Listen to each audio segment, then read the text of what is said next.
Today, let's talk about something that is fundamentally redrawing the front lines of global conflict. And it's not happening on some remote battlefield. It's happening inside the very data centers that power our digital world. This one sentence, this single chilling phrase, recently showed up in Iranian state-affiliated media. And it signals a huge shift in modern conflict, one aimed directly at the technology that we all rely on every single day. So what does that actually mean? All right, first up, the declaration. This isn't a traditional act of war by any stretch. It's an escalation that is deliberately pulling the private sector and the tech industry specifically onto a completely new kind of battlefield. And there you have it. That's the core event. This announcement came through outlets like the Tasnim news agency, which has very close ties to Iran's Islamic Revolutionary Guard Corps. So this is a huge deal. It's an official signal that commercial tech infrastructure is no longer off limits. And just look at the companies being targeted here. It's staggering. We're not talking about some obscure defense contractors. These are the absolute engines of the global economy. Google, Amazon, Microsoft. Their massive facilities across the Middle East are now officially, explicitly in the crosshairs. And they even have a name for this strategy, an infrastructure war. The key thing to get here is the goal. It's not just about a military advantage in the traditional sense. No. It's about inflicting massive economic and operational pain by going after the commercial systems the world depends on. So how on earth did we get to this point? Well, this didn't just happen in a vacuum. It's really the latest move in a very dangerous, escalating game of tit for tat. This timeline really shows you the escalating back and forth. It kicks off with strikes on Iranian assets. Then, Iran hits back, and this is where it gets really interesting. They launched drone attacks on Amazon data centers. I mean, think about that for a second. That was a first. A state military directly targeting these massive private data hubs that power so much of the internet. And that bold action is really what paved the way for this formal declaration. Now, you might be thinking, this is just a regional squabble, right? But the consequences are absolutely global. Let's dig into that ripple effect. It's so important to understand what these facilities really are. They're described as vital nerve centers, and that's the perfect description. They aren't just serving local customers. They are critical digital hubs for Europe, Africa, and Asia. An attack on one of these isn't a local issue. It's an attack on the entire global network. And the amount of money at risk here, it's just incredible. We are talking about billions and billions of dollars that U.S. companies have poured into building these state-of-the-art data centers, these AI research hubs.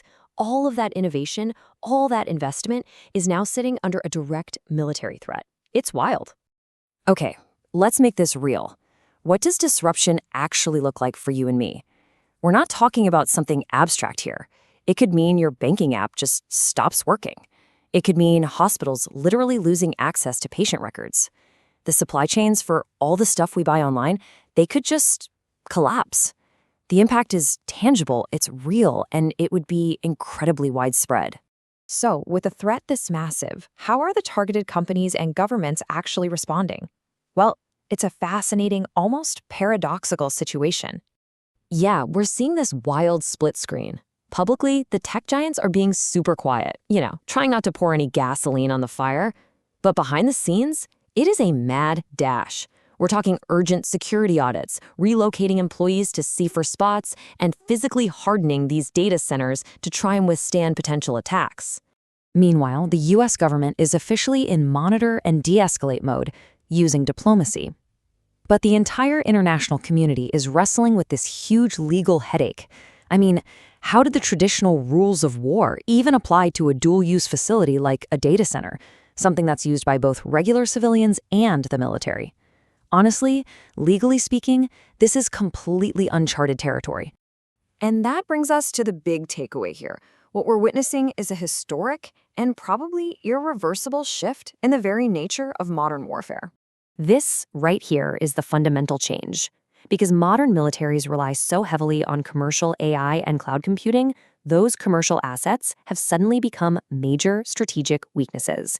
You know that line that used to separate a civilian office park from a military base? Yeah, for all intents and purposes, that's been erased.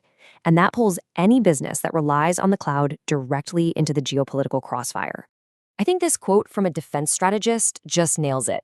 The conflict has effectively transformed private sector digital assets into an active theater of operations. The software, the servers, the cloud itself, these things are no longer just supporting the fight from afar. They are the territory being fought over. They're an active theater of operations.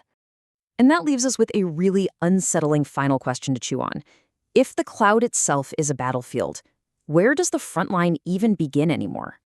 All the analysis and information we've gone through in this explainer comes from a detailed report by Ferris Solution, which is titled Tehran Escalates Conflict, Designating American Data Centers as War Zones.